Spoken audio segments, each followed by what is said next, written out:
Continuamos aquí en Proeconomía y Finanzas y llegó el momento de saludar a nuestra invitada de la fecha. Estamos en piso con la doctora María Fernanda Carrón. María Fernanda, muchísimas gracias por venir. Muchas gracias, Eduardo. Gracias por la invitación. Gracias por estar hoy con ustedes esta mañana y acá disponible para que podamos conversar un poquitito. Muchísimas gracias. María Fernanda, queríamos apelar a tu experiencia.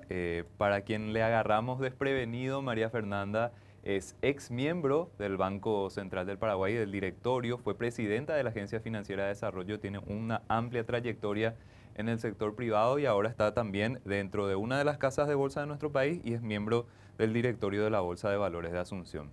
Apelando a esa trayectoria, María Fernanda, te queríamos preguntar tu visión respecto a cómo está evolucionando nuestro mercado financiero en Paraguay. Estamos teniendo un desarrollo constante que tiene sus argumentos también en el crecimiento económico del país, pero hay muchas cuestiones propias del sistema financiero que están apuntalando este crecimiento. Bajo tu análisis, María Fernanda, ¿cómo estamos haciendo ese proceso? Y mira, así bien como decís, el crecimiento del sistema financiero no es algo que se da al azar, ni el crecimiento del país. Nosotros estamos con una estabilidad financiera fruto de una regulación y un control adecuado. El Banco Central del Paraguay lleva a la Superintendencia de Bancos realmente una supervisión basada en riesgo ya desde el 2011. ¿Y eso qué permite? Que con un sistema financiero adecuado vos tengas la estabilidad necesaria para que los depositantes confíen en depositar sus ahorros en el banco y eso permite que puedas dar créditos, créditos a mucho más largo plazo. Si recordamos por lo menos hace 10 años, el plazo promedio de los depósitos en Paraguay no excedía los 2 años y medio. Hoy el plazo promedio del sistema llega a casi 4 años y medio. Esto demuestra la confianza que hoy tienen los paraguayos en el sistema financiero y eso se da por una regulación adecuada y también por un esfuerzo enorme del sistema privado para adecuarse a esa regulación. Entonces, yo no quiero dejar de destacar que inclusive en pandemia, en el 2020, crecieron los depósitos en un 19%. Ahí demuestra con la confianza que estamos teniendo en esa estabilidad financiera que la tenemos que cuidar todos los días. Esto realmente es un trabajo diario, no es que lo que conseguimos y es estático, esto es un trabajo que se tiene que dar diariamente. Y esto, María Fernanda, se va apuntalando, es un proceso en el cual van acompañando los diferentes actores del sistema financiero. Si bien evidentemente los bancos tienen tal vez un volumen de negocios o una espalda más importante que otros sectores, son los diferentes actores del segmento financiero los que están creciendo y evolucionando. Claro, cuando vos tenés una estabilidad financiera, cuando tenés números macroeconómicos correctos, cuando tenés una estabilidad de la moneda, estuvimos hablando también que el guaraní ahora cumple 80 años, que estás con un constante crecimiento económico, con una inflación que esperamos que a fines de este año ya lleguemos de vuelta a la meta de inflación, se estima en un 4.1, 4.6 lo que estaría terminando la inflación. Todo ese ecosistema hace que podamos tener un crecimiento. Ese ecosistema hace de que los inversionistas en cada uno de los rubros, en el agrícola, en el ganadero, en el industrial, se anime también a hacer la inversión adecuada que te lleve a ese crecimiento. También estamos, y luego vamos a estar hablando un poquito más del mercado de valores, pero como decimos, el ecosistema general financiero tiene que estar realmente solvente, estable y tiene que ser algo sostenible. Y eso se basa principalmente en una regulación adecuada. Recordemos que esto se dio luego de que Paraguay ingresa al Fondo Monetario Internacional y a partir de ahí se realiza el ordenamiento y es a lo que hoy podemos llegar con esta estabilidad del sistema financiero. Doctora, citó algo que me parece muy importante, que es el tema de la sostenibilidad. Este es un concepto que se está teniendo mucha más relevancia, está teniendo mucho más relevancia dentro de lo que es el debate de los diferentes actores del mercado financiero. ¿Cómo la sostenibilidad se vuelve un criterio importante, María Fernanda, y cómo esto también está siendo importante para ese crecimiento? Realmente hoy ninguna institución financiera puede proyectar un crecimiento si no está la palabra sostenible en su estrategia. Es decir, hoy ya no vemos bancos o instituciones financieras que no hablen de inclusión financiera, que no hablen de medio ambiente. Eso están dentro de las estrategias financieras de las instituciones y esto responde a que hoy tenemos, si queremos llegar a más personas en Paraguay, necesitamos mayor inclusión financiera. Si queremos llegar a un desarrollo sostenible, por supuesto que también las instituciones financieras tienen que no solamente acompañar, sino instar este tipo de desarrollo medioambiental. Y ahí quiero destacar algo no menor. En el 2012 se crea la Mesa de Finanzas Sostenibles. Esto ya tiene una iniciativa que tiene más de 10 años. Esto fue una iniciativa del sector privado. Y esto hace que hoy haya más de 18 instituciones adheridas, entre las cuales ya existen también instituciones públicas. Esto es una muestra de cómo el sector financiero privado se agrupó de manera realmente sin ninguna obligatoriedad para buscar el desarrollo de un sistema de gestión socio-medioambiental adecuado.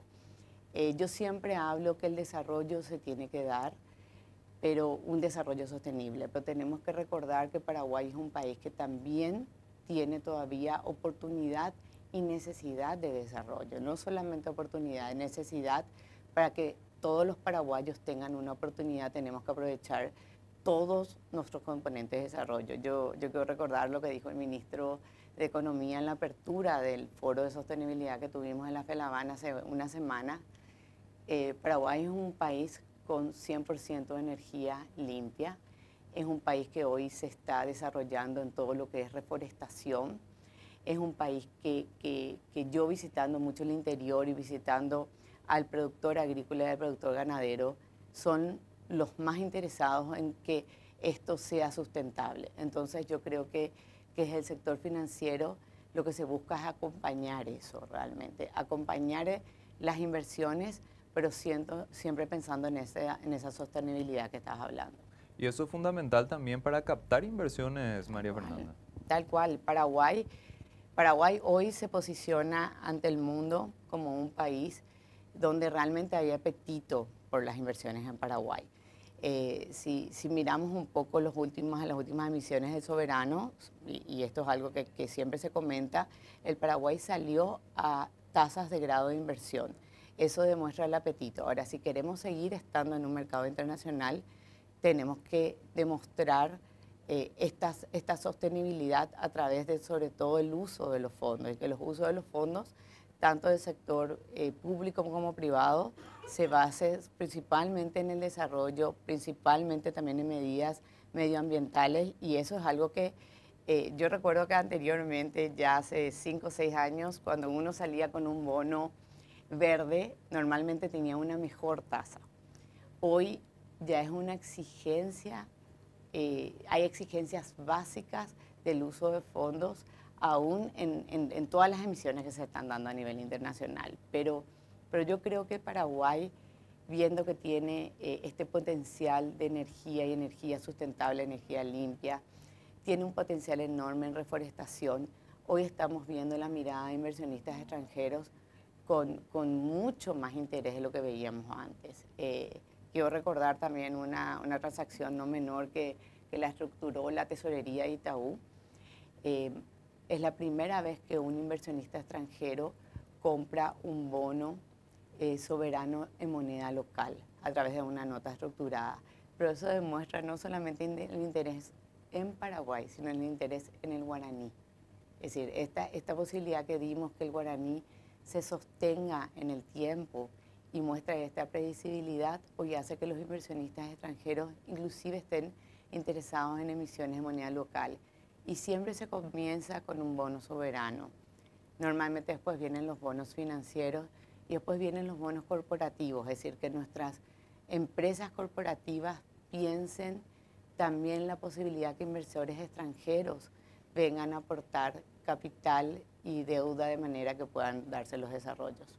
María Fernanda, ¿y cuál te parece que fue la participación del Banco Central del Paraguay en este proceso de estabilidad que estuviste narrando? El guaraní cumplió 80 años de vigencia como moneda, es una cuestión sumamente importante y estamos en un proceso económico de los últimos años de bastante estabilidad. ¿Cómo aporta el Banco Central a eso? Fundamental fue el Banco Central. La institucionalidad que demostró el Banco Central en estos últimos años es lo que dio credibilidad a la política monetaria, lo que dio la estabilidad a la moneda y, como habíamos hablado, lo que dio la estabilidad al sistema financiero bajo una regulación adecuada y un control adecuado.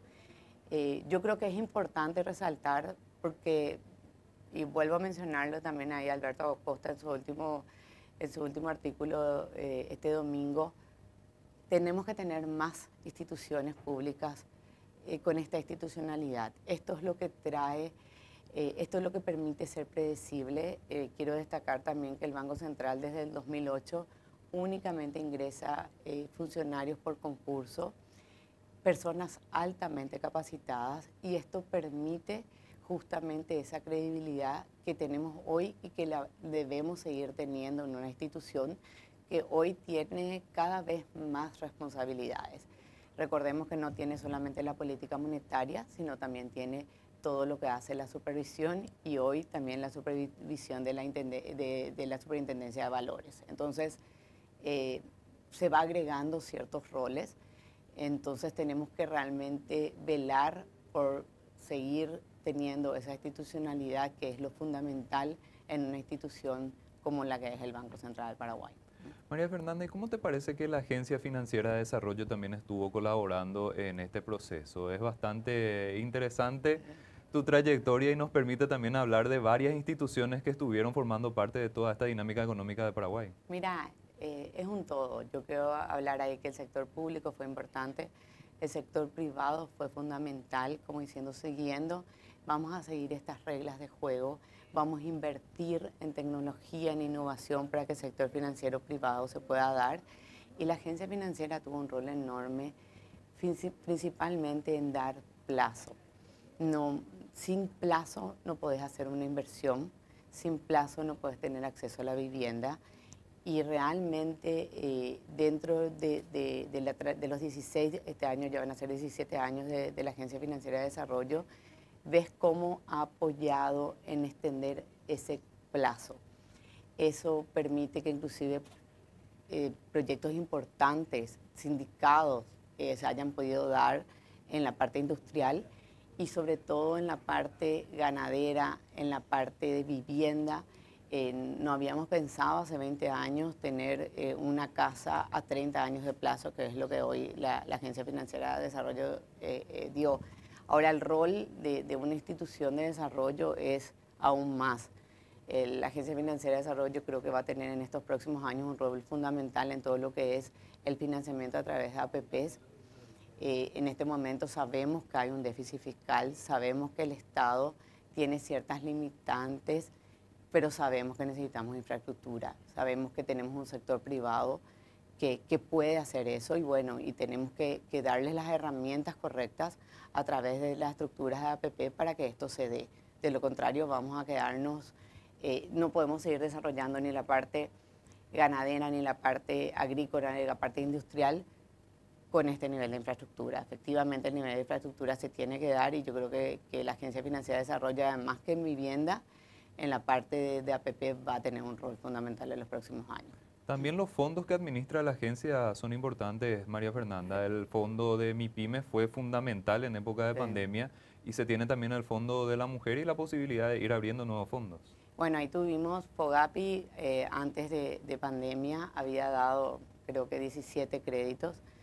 No tengo los últimos números, pero que terminamos en más de 36.000. Ahí hablábamos un poquito del contexto. El contexto de pandemia fue un contexto de mucha incertidumbre. Primero lo que tenemos que valorar es eso, que los depositantes tuvimos un crecimiento del 19% en el sistema financiero. Aún con esa incertidumbre creyeron en el sistema, pero después había que mitigar el riesgo de crédito y ahí fue fundamental el Fondo de Garantía de MIPYMES porque permitió mitigar el riesgo de crédito y permitir que todas estas pymes que finalmente no tenían ningún ingreso no tuvieran que parar y pudieran sostenerse. Hablando de eso, y yo creo que es importante el tema que tocaste, lo que hablemos de inclusión y lo que hablemos de lo que es la importancia del desarrollo de las pymes. Eso es fundamental. Si queremos ver cuáles son los desafíos que vamos a tener como país en los próximos años, yo creo que el desafío el mayor desafío de Paraguay es la inclusión financiera. Nosotros tenemos más del 50% de la población económicamente activa excluida financieramente, y de eso el mayor porcentaje son jóvenes. Entonces, esto es preocupante, es realmente alarmante, no solamente preocupante, y esto sí responde a una estrategia nacional. Si queremos, y creo que somos varios los actores que estamos tratando de buscar esta inclusión, responde a una articulación nacional de una estrategia donde incentivemos primero la formalidad. Nosotros tenemos esta alta informalidad, responde a esta exclusión financiera. Pero además de fomentar la formalidad con incentivos más positivos, ¿verdad? De que realmente las pymes y las pequeñas empresas quieran ser formales, tenemos que darnos cuenta de que tenemos que irnos en sendas un poco más determinantes, como buscar la identidad digital. Países de India, países de África tienen ya una identidad digital. Buscar una ley de inclusión financiera. El Banco Central había remitido al Congreso una ley que sigue en análisis. Es necesario, todos los países tuvieron una ley inicial que luego el sector privado puede hacer su parte, pero el sector público tiene que poner esa parte o esa pauta por lo menos. También una ley de educación financiera, que también fue en un momento no aprobada. Es un esquema necesario y yo te diría hasta urgente para que este desarrollo del que estamos hablando sea cada vez más inclusivo. María Fernanda, hacemos una pausa cortita y seguimos Sí, conversando. dale. Gracias. Estamos en charla con María Fernanda Carrona.